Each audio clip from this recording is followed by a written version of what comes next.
Respected Mr. Chairman, dear friend, I am glad that we are continuing the good tradition of our personal communication at the start of the new year, when we summarize the results of the past period and outline plans for the future. All the more so on such a symbolic day, according to the Chinese folk calendar, today is the beginning of spring, Lichun, after which the frosts depart and renewal and the start of a new cycle in nature arrive. And for Russian-Chinese relations, it can be said with confidence, any time of year is spring. And I would like to personally congratulate you and, in your person, the entire friendly Chinese people on the new year, 2026, and the upcoming Spring Festival, with which the year of the red fire horse will arrive, as far as we know. And it is characterized by strength, energy, and the desire to move forward, that which distinguishes the ties between our countries.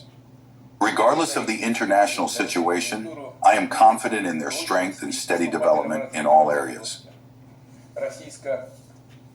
The Russian-Chinese comprehensive partnership and strategic interaction are of an exemplary nature.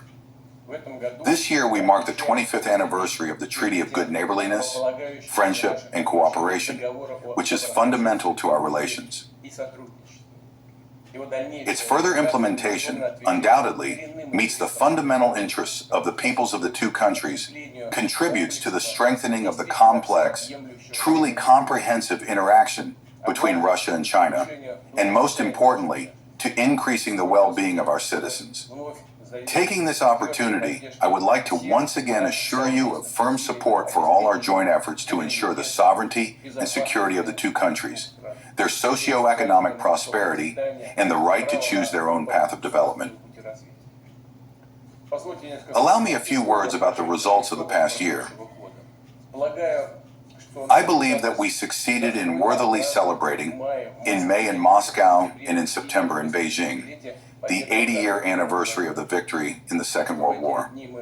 The fact that we were together during those days demonstrated our solidarity to the whole world and the readiness of Russia and China to defend historical truth and carefully preserve the memory of the heroic feat of the peoples of our countries, who at the cost of tens of millions of lives restored peace on the planet. China's chairmanship in the Shanghai Cooperation Organization concluded with weighty practical results, the culmination of which was the summit in Tianjin.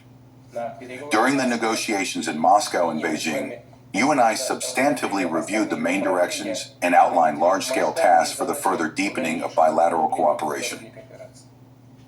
Through the governments, everyday and, in essence, energetic work has been deployed to implement these agreements. Economic cooperation in 2025 continued to develop steadily.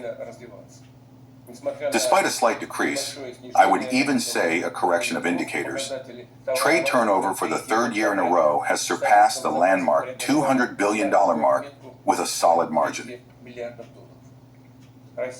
Russia is among the leaders in the supply of energy resources to China.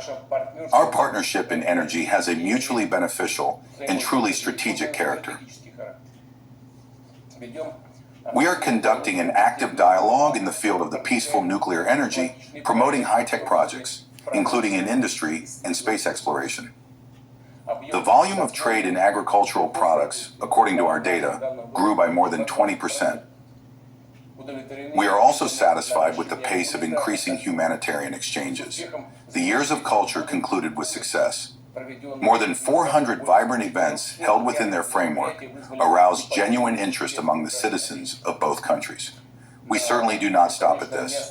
In particular, in the coming days in Moscow, and indeed in other Russian cities, the Chinese New Year will again be widely celebrated. This has become a good tradition for us too. The residents and guests of Beijing will get acquainted with Russian traditions of seeing off the winter at the Moscow Maslenitsa Festival. Cross years of education have begun. Currently, more than 56,000 Chinese students are studying in Russia, and in China, over 21,000 Russian students. Dozens of joint educational institutions and specialized associations of universities are functioning. At the same time, significant potential remains for the further expansion of ties in this sphere, especially since the era of innovation and informatization dictates the necessity of training personnel in new, advanced directions. The introduction of a visa-free regime undoubtedly contributes to the growth of business and humanitarian contacts. I am grateful to you for this initiative, which we supported with readiness. As far as I know, with the start of its implementation, no significant issues have arisen for the respective specialized agencies. As for the international situation, in conditions of increasing turbulence in the world, the foreign policy linkage of Moscow and Beijing remains an important stabilizing factor. We are ready to continue the closest coordination on global and regional subjects, both on the bilateral track and on all multilateral platforms. In the UN, BRICS, the Shanghai Cooperation Organization, and others, where the Russian-Chinese tandem plays an, in many ways, key role. We wish you success and undoubtedly will provide all necessary assistance to the Chinese chairmanship, to our Chinese friends in the Asia-Pacific Economic Cooperation Forum. Dear friend, once again, Happy New Year and happy upcoming Spring Festival. Strong health to you personally, well-being, and luck in 10,000 affairs, and to the friendly Chinese people, peace and prosperity. Thank you.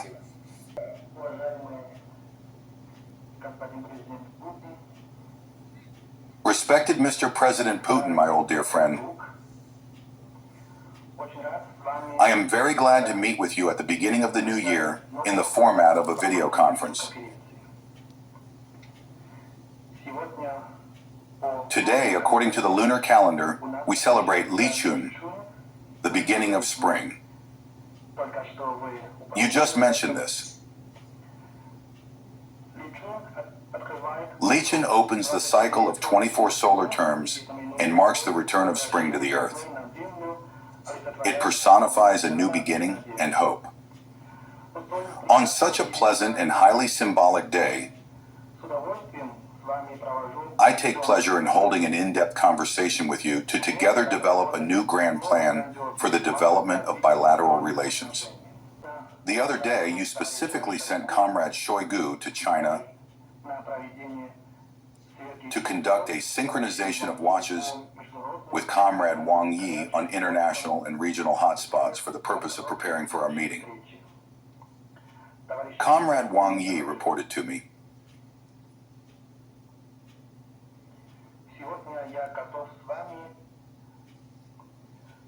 "Today I am ready to conduct an exchange of views with you on major strategic issues. Over the past year, you and I met 2 times. Chinese-Russian relations are entering a new stage of development. We solemnly mark the 80-year anniversary of the victory of the global anti-fascist coalition,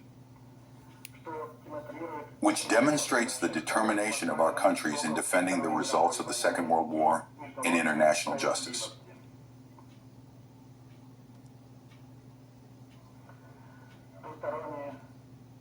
Bilateral trade cooperation is developing dynamically and stably, and cooperation in new spheres is advancing at an accelerated pace. The years of culture of China and Russia were successfully organized. Cultural humanitarian cooperation has been raised to a new height. People-to-people exchanges have become more lively. The successful holding of the SCO summit in Tianjin and the meeting of the SCO Council of Heads of Government in Moscow allows us to strengthen multilateral interaction for the purpose of continuing our work on the creation of a multipolar world and a more just and rational system of global governance. The year 2026 is the first year of our country's 15th five-year plan. China is ready to more actively expand openness to the outside world at a high level, and is ready to share new development opportunities with the countries of the world, including Russia.